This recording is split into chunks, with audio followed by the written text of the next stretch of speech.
Hello everyone, welcome back.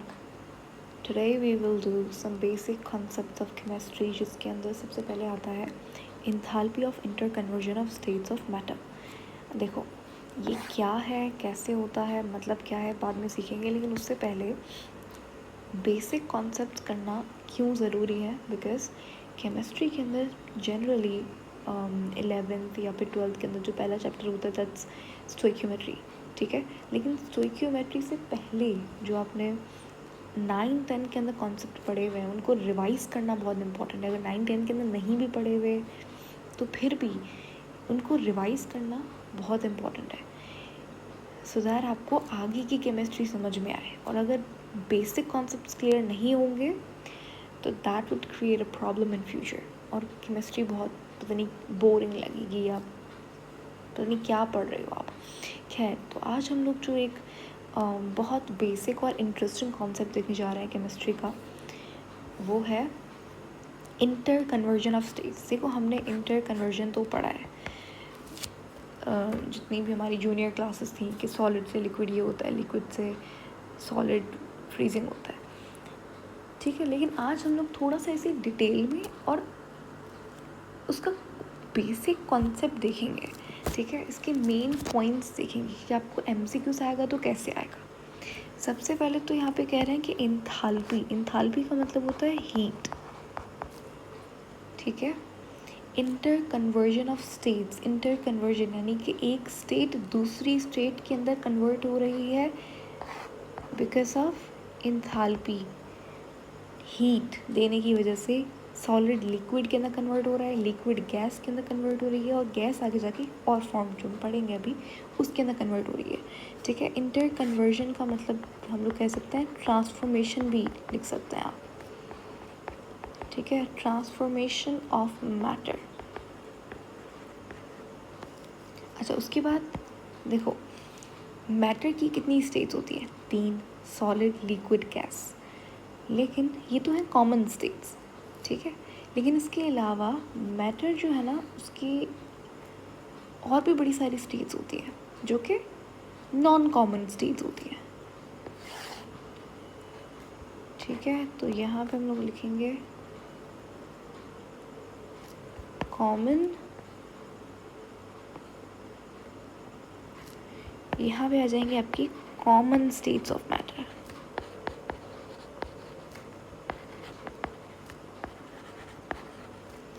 और यहाँ पे नॉन कॉमन, जो कॉमन नहीं है, आपको ऐसे ही प्लाज्मा कहीं पे टेबल के ऊपर रखा हुआ नहीं मिलेगा,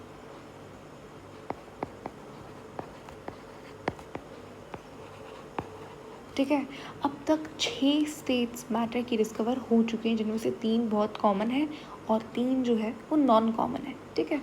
आपको प्लाज्मा और बोस कंडेंसेट के बारे में पता होगा. लेकिन उसके अलावा आज हम एक और स्टेट के बारे में भी पढ़ेंगे, फर्मियन कंडेंसेट. खैर, शुरू करते हैं कॉमन स्टेट से, उसके बाद आएंगे नॉन कॉमन स्टेट्स पे. देखो सबसे पहले आपके पास आता है सॉलिड, ठीक है. फिर लिक्विड, और फिर आती है गैस, ठीक है. अब देखो यहाँ पे वो पॉइंट्स नहीं डिस्कस करेंगे. अच्छा, सॉलिड के अंदर पार्टिकल्स ऐसे होते हैं, लिक्विड के अंदर थोड़े थोड़े दूर होते हैं, गैस के अंदर बिल्कुल नहीं दूर होते हैं, ये आपको पता है, ठीक है. सॉलिड से लिक्विड जब चीज़, देखो मैटर जो है ना, जो आपको कॉमन स्टेट है वो सॉलिड है, ठीक है. आपको सबसे ज़्यादा दुनिया में सॉलिड मिलता है ऑब्जेक्ट, ठीक है. उसके बाद आपको लिक्विड एंड देन गैस. तो जो सॉलिड स्टेट ऑफ मैटर है उसको आप अगर टेम्परेचर दोगे, उसको टेम्परेचर रेस करोगे, उसे हीट दोगे, तो अपना स्टेट चेंज करेगा लिक्विड के अंदर, ठीक है. अपना स्टेट चेंज करेगा लिक्विड के अंदर, और इस प्रोसेस को आप क्या बोलोगे, सॉलिड से लिक्विड को मेल्टिंग, ठीक है. मेल्टिंग या फ्यूजन, सही है. मेल्टिंग या फिर फ्यूजन कब होगा ये, जब आप हीट दोगे, सही है. देखो हीट देने से मैटर अपनी स्टेट चेंज करता है, ठीक है. सॉलिड से लिक्विड बन गया, लिक्विड से गैस बन जाएगा, ठीक है, सिर्फ हीट देने पे। टेम्परेचर का कितना बड़ा रोल है, सही है। अच्छा, उसके बाद लिक्विड से आपके पास लिक्विड आ गया, ठीक है। अब देखो, जब सॉलिड से लिक्विड में चीज़ आती है, आपने टेम्परेचर दिया, आपने हीट दी उसे, ठीक है, उसकी काइनेटिक एनर्जी बढ़ी या कम हुई? इंक्रीज़ होगी। क्यों? क्योंकि आपने हीट दी, एनर्जी दी तो पार्टिकल्स में मोशन आ गया, ठीक है। पार्टिकल्स में जब मोशन आया, वो किसकी वजह से आया? एनर्जी बढ़ती है जब आप हीट देते हो, टेम्परेचर देते हो, ठीक है। उसी तरीके से लिक्विड जब गैस में कन्वर्ट होता है, उसे क्या कहते हैं? वेपोराइजेशन। अब वेपोराइजेशन जो है, आपने सुना होगा, अरे ये तो बॉइलिंग होता है, अरे ये तो इवापोरेशन होता है। देखो, आज एकदम कॉन्सेप्ट वाली बात करेंगे कि जब लिक्विड गैस में कन्वर्ट होता है ना, उसे वेपोराइजेशन ही कहा जाता है, सही है। अब वेपोराइजेशन आपको 2 टाइप्स की मिलती है। कहाँ पे लिखे हैं? ठीक है, तो वेपोराइजेशन पहले, इवापोरेशन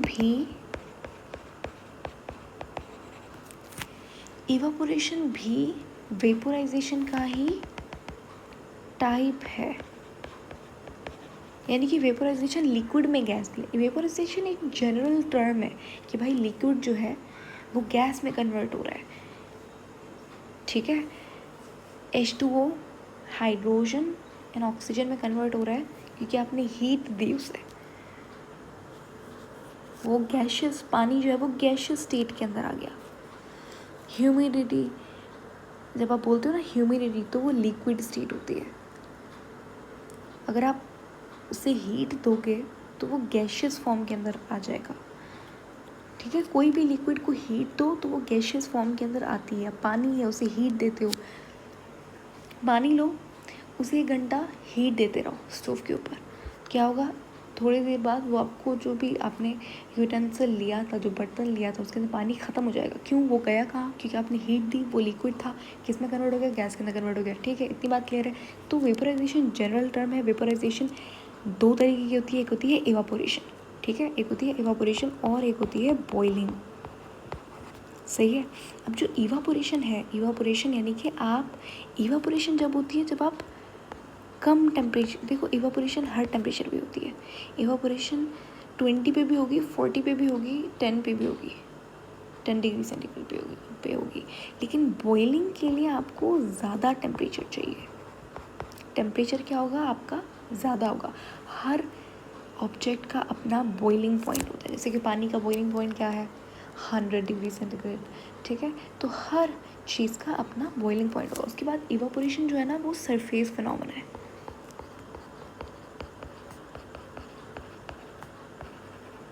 सरफेस फिनोमेना, देखो कपड़े हैं तुम्हारे पास, वो जो है वो आपने सुखाने के लिए रख दिए, टू लेट देम ड्राई, आपने उन्हें बाहर रख दिया।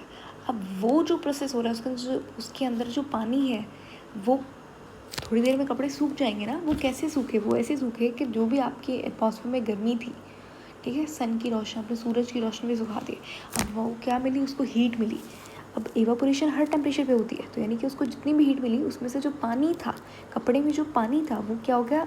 वो इवापोरेट हो गया, सही है, वो इवापोरेट हो गया। अब ये जो कपड़ा है, ठीक है, वो प्लेन सर्फेस है, तो इसीलिए इवापोरेशन एक सर्फेस फिनोमेना है। ऊपर से पानी जाता है, ठीक है, ऊपर से पानी जाता है। It's a very slow process. Evaporation is slow. जबकि अगर आप बॉइलिंग देखो, बॉइलिंग एक बल्क फिनोमेना है। बल्क यानी कि अगर वाटर है, अगर मैं वाटर लेती हूँ, यहाँ पे ये लिक्विड स्टेट के अंदर है, तो जब मैं इसे हीट करूँगी तो ये लिक्विड से गैशियस फॉर्म में कन्वर्ट होगा, ठीक है। तो ये सारे के सारे वाटर मॉलिक्यूल्स कन्वर्ट होंगे डिपेंडिंग ऑन द टाइम, कि मैं कितनी देर टेम्परेचर दे रही हूँ, ठीक है। तो इसीलिए बॉइलिंग बल्क फिनोमेना है।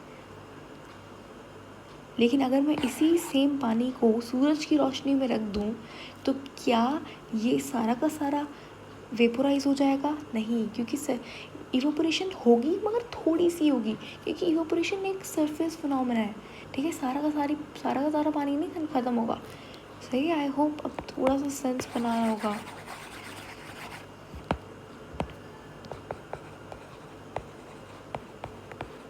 और ये जल्दी हो जाता है एज़ कम्पेयर टू इवेपोरेशन। सही है, इतनी बात क्लियर है। तो लिक्विड से गैस होने को क्या बोलते हैं भाई? वेपोराइजेशन। उसके बाद आता है गैस, कि चलो अब गैस के अंदर कन्वर्ट हो गई चीज़। अब हमें कुछ करना है, कुछ नया, ठीक है। कुछ नया करने के लिए हमने इस गैस को और हीट दे दी, ठीक है, और हीट दे दिया आपने इस गैस को, तो ये कन्वर्ट हो जाती है फोर्थ स्टेट ऑफ मैटर, जो कि नॉन कॉमन स्टेट है। क्या है? नॉन कॉमन स्टेट, जिसे प्लाज्मा कहा जाता है। आपने सुना होगा प्लाज्मा बन जाता है, प्लाज्मा ये प्लाज्मा वो, लेकिन प्लाज्मा होता क्या है असल में? हर कहीं भी लिखा हुआ होता है कि highly ionise matter, highly ionise, पर what does that means in actual? उसका कॉन्सेप्ट क्या है, वही आज हम लोग देखेंगे कि भाई प्लाज्मा है तो है क्या, कैसे बन जाता है? ऐसे ही बन जाता है, ठीक है। आपने गैस लिया, ठीक है, अब गैस को हीट कर दो।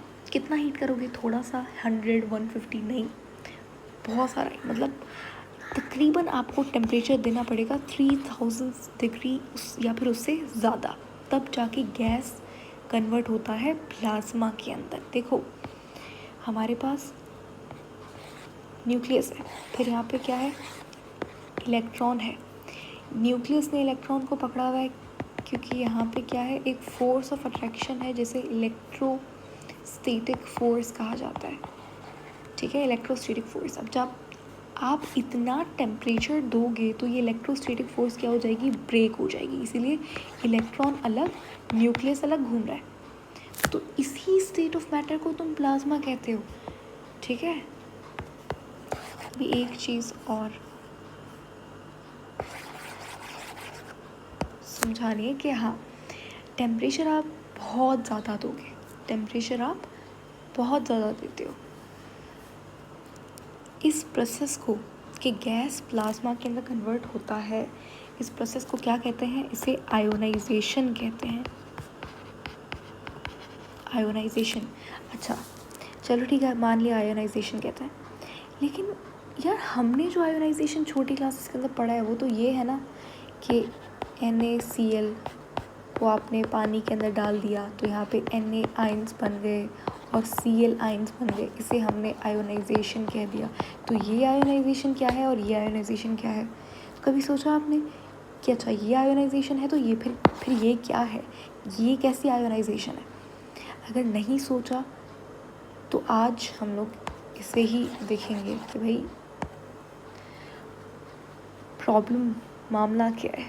खैर, तो देखो होता क्या है कि ये भी आयोनाइजेशन है, ये भी आयोनाइजेशन है, लेकिन यहाँ पे जो आप टेम्परेचर देते हो वो कम होता है, यहाँ पे जो टेम्परेचर होगा वो ज़्यादा होगा। मैं इसे और सही तरीके से लिख देती हूँ कि जो NaCl है उसे आप डाल देते हो पानी के अंदर और आपको मिलता है Na आयन और Cl आयन, फिर Na आयन जाके जुड़ जाता है ऑक्सीजन नेगेटिव के साथ, क्लोरीन जो है वो हाइड्रोक्साइड नेगेटिव पॉजिटिव के साथ।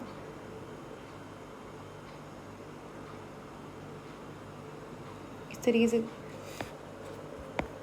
कहने का मकसद ये है, मुझे लगता है आपको समझ में नहीं आएगा मेरा अभी जस्ट क्या कहा। देखो H2O को आप ऐसे भी लिख सकते हो ना, तो ये Cl जो है वो इसके साथ अटैच हो जाएगा, Na जो है वो OH के साथ, ये कहना चाह रही थी मैं। खैर, तो ये भी तो आयोनाइजेशन है, ये भी तो आयोनाइजेशन है या नहीं? ये भी आयोनाइजेशन है, लेकिन यहाँ पे जो टेम्परेचर है वो कम है, यहाँ पे जो टेम्परेचर है वो बहुत ज़्यादा है, यानी कि कम टेम्परेचर दोगे केटाइन एनाइन बनेंगे। क्या बनेंगे? ये वाले केटाइन एनाइन बनेंगे।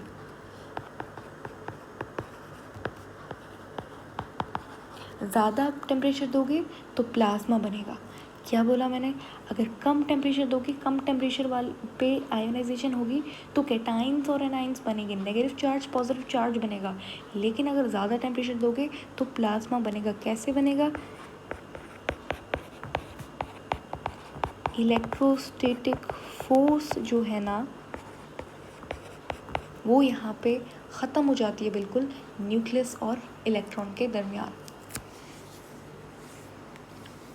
ठीक है, तो ये था बेसिक कॉन्सेप्ट कि अगर कम टेम्परेचर दोगे तो कैटाइंस एनाइंस बनेंगे, अगर ज़्यादा टेम्परेचर देंगे तो क्या बनेगा? आई एम सॉरी, क्या बनेगा? प्लाज्मा बनेगा। ठीक है, इसके बाद अच्छा ये तो हो गई। अब जो चीज़ इम्पॉर्टेंट है या फिर मैं चाहती हूँ हम डिस्कस करें, ये डायग्राम आपको वीडियो के एंड के वीडियो के एंड में बिल्कुल समझ आ जाएगी।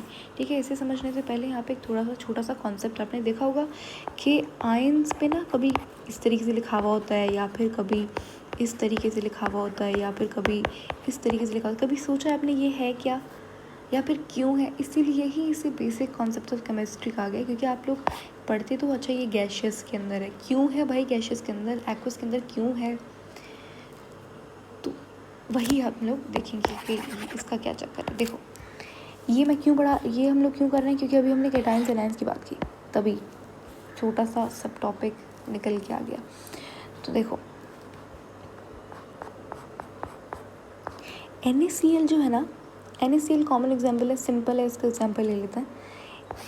इसको तुम टेम्परेचर ज़्यादा नहीं, बस कम, जितने में वो आयोनाइज हो सकता है, इसे आप करोगे आयोनाइज। ठीक है, आयोनाइज करने के लिए तुमने क्या किया? हीट दी। ठीक है, आयोनाइज किसी भी तरीके से कर सकते हो। आयोनाइज तुम पानी में डाल के भी कर सकते हो, आयोनाइज तुम हीट दे के भी कर सकते हो, आयोनाइज तुम सॉल्वेंट में डाल के भी कर सकते हो। ठीक है, तो इसे आपने आयोनाइज किया। कैसे किया? आपने हीट दी, आपने हीट दी। हीट देने पर ये NaCl ब्रेक हो जाता है Na पॉजिटिव और Cl नेगेटिव में। सही है, अब यहाँ पे क्या किया आपने? हीट दी। जब हीट दोगे तो वो हीट एब्जॉर्ब हो जाती है इस NaCl में। ठीक है, हीट जो है वो एब्जॉर्ब हो जाती है NaCl में, और इस स्टेट को, इस फॉर्म को जहाँ पे हीट एब्जॉर्ब हो जाती है, हीट एब्जॉर्ब हो गई, इसे गैशियस स्टेट कहा जाता है। ठीक है, यानी कि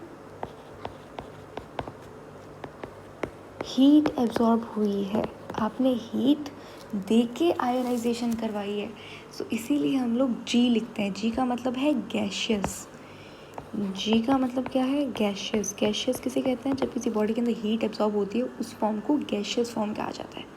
सही है, तो अब आपको समझ में आएगा कि G क्यों लिखते हैं, इसी तरीके से AQ क्यों लिखते हैं।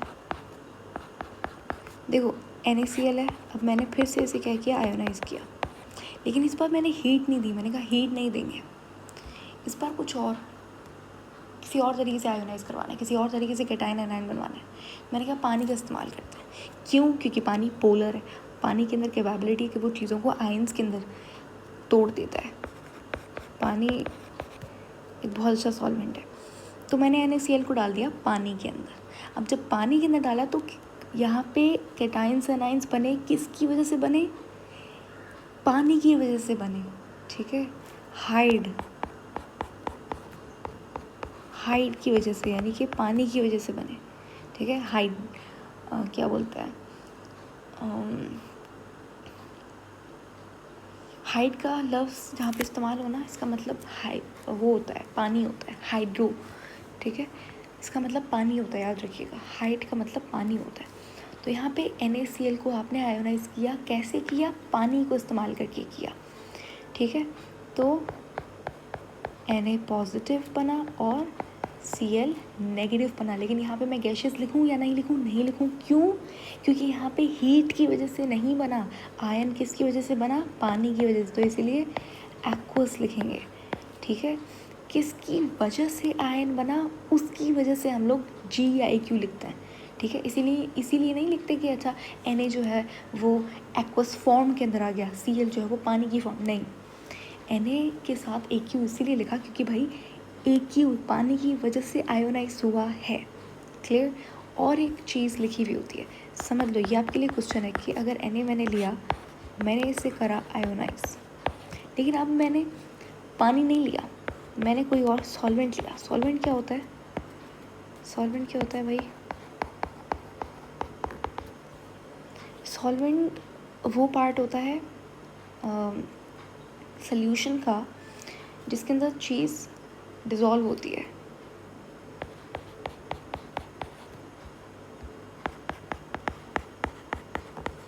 ठीक है,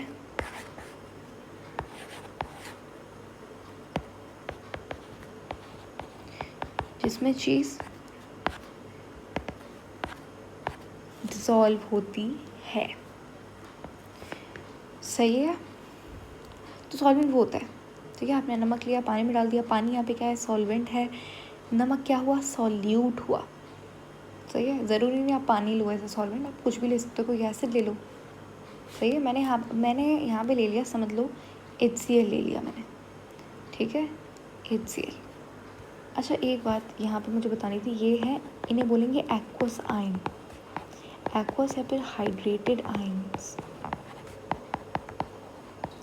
इन्हें क्या बोलेंगे? इन्हें बोलेंगे गैशियस आयन्स, यानी कि हीट की मदद से बनने वाले आयन्स, पानी की वजह से बनने वाले आयन्स। अब जो सॉल्वेंट की मदद से बनेंगे आयन्स, उन्हें क्या बोलोगे आप? उनके यहाँ पे बना है ना पॉजिटिव, Cl नेगेटिव, लेकिन यहाँ पे मैं क्या लगाऊँ? यहाँ पे क्या आएगा? सॉल्वेंट लिखूँ? नहीं, यहाँ पे लिखेंगे सोल, यानी कि सॉल्वेंट, सॉल्वेंट की वजह से बना। सही है, तो ये आपको क्लियर होना चाहिए बिल्कुल कि G लिख रहे हैं तो क्यों लिख रहे हैं। तो उसके अलावा जब आप हीट दोगे ना, तो कभी भी किसी भी चीज़ को हीट दो, सॉलिड को लिक्विड में दो, तो क्या होगा? चीज़ एक्सपेंड होती है। चीज़ क्या होगी? एक्सपेंड होती है। क्यों? क्योंकि आपने एनर्जी दी तो पार्टिकल जो है वो मोशन के अंदर आ गया। ठीक है, यहाँ पे Na ऐसा था, यहाँ पे Na ऐसा बन गया, तो हीट देने पे एक्सपेंशन होती है, चीज़ एक्सपेंड होती है। ठीक है, इतनी बात क्लियर है? अभी तक हमने बहुत बेसिक चीज़ पढ़ी है। ठीक है, अब थोड़ा सा ये तो प्लाज्मा हो गया आपका। प्लाज्मा का आपको कॉन्सेप्ट क्लियर होना चाहिए कि अच्छा प्लाज्मा क्या होता है। प्लाज्मा तब बनता है जब गैस को आप बहुत ज़्यादा टेम्परेचर देते हो, 3000 डिग्री सेंटीग्रेड से भी ज़्यादा टेम्परेचर देते हो। ठीक है, तो इसे हम लोग आयोनाइजेशन कहते हैं। यहाँ पे क्या होता है? इलेक्ट्रोस्टैटिक फोर्स ब्रेक होती है, लेकिन आयोनाइजेशन तो यहाँ पे भी हो रही है। यहाँ पे ये डिफरेंस है कि यहाँ पे टेम्परेचर कम है और यहाँ पे केटायंस एनायंस बन रहे हैं। टेम्परेचर कम होगा, केटायंस एनायंस बनेंगे, टेम्परेचर बहुत ज़्यादा होगा तो प्लाज्मा बनेगा। क्लियर? तो इसीलिए highly ionised body, highly ionise, इसका मतलब क्या है? इसका मतलब यही है कि आपने इतनी ज़्यादा टेम्परेचर दिया कि आयोनाइजेशन हुई, लेकिन इतनी आयोनाइज हुआ कि इलेक्ट्रोस्टैटिक फोर्स ही ब्रेक हो गई।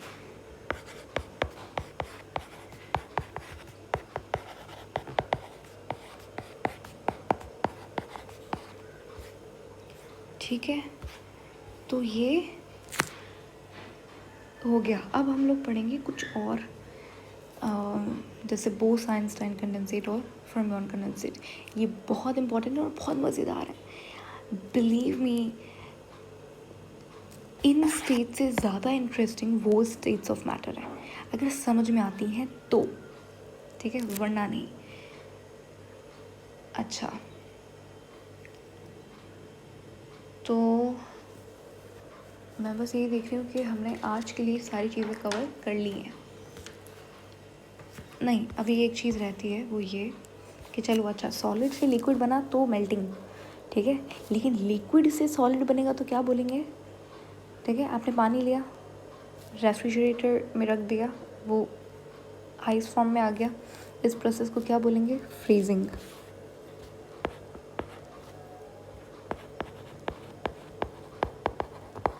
ठीक है, फ्रीजिंग।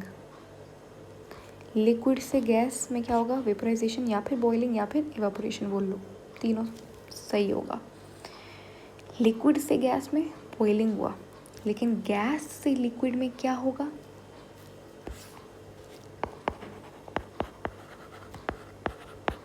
कंडेंसेशन। ठीक है।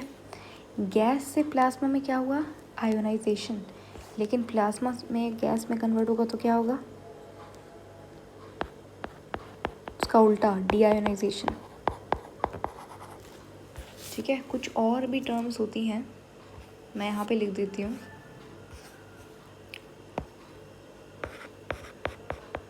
सॉलिड जो है वो डायरेक्टली कन्वर्ट होता है गैस के अंदर, यानी कि लिक्विड पार्ट स्किप हो गया, लिक्विड में कन्वर्ट ही नहीं किया तुमने, आपने डायरेक्ट कन्वर्ट किया गैस के अंदर।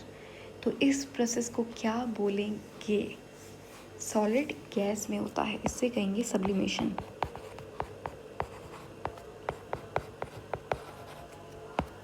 ठीक है, इसका एग्जाम्पल किसी और दिन देखेंगे, अभी इतना समझ लीजिए सॉलिड से गैस में हो गया तो क्या बोलेंगे? सब्लिमेशन। ऐसे बहुत सारे केमिकल्स हैं, ऐसे बहुत सारे कंपाउंड्स, आपको एलिमेंट्स मिल जाएंगे आपको, जो कि अगर आप हाथ पे रखोगे ना खुले में एटमॉस्फेयर में, तो क्या होगा? वो गैशियस फॉर्म में कन्वर्ट हो जाएंगे। ठीक है, तो सब्लिमेट हो जाएंगे। सही है। और इसका उल्टा कर दो कि गैस से सॉलिड में कन्वर्ट हो रहा है, गैस से सॉलिड में कन्वर्ट हो रहा है, तो क्या बोलेंगे? डिपोजिशन। ठीक है, डिपोजिशन। देखो गैस जो है ना, गैस, उसके अंदर आपके पास जो पार्टिकल्स होंगे वो दूर होंगे। ये गैस है आपके पास, गैस के पार्टिकल्स क्या होंगे? डिस्पर्स्ड होते हैं। इसको अगर आप हीट दोगे, हीट दे दिया आपने,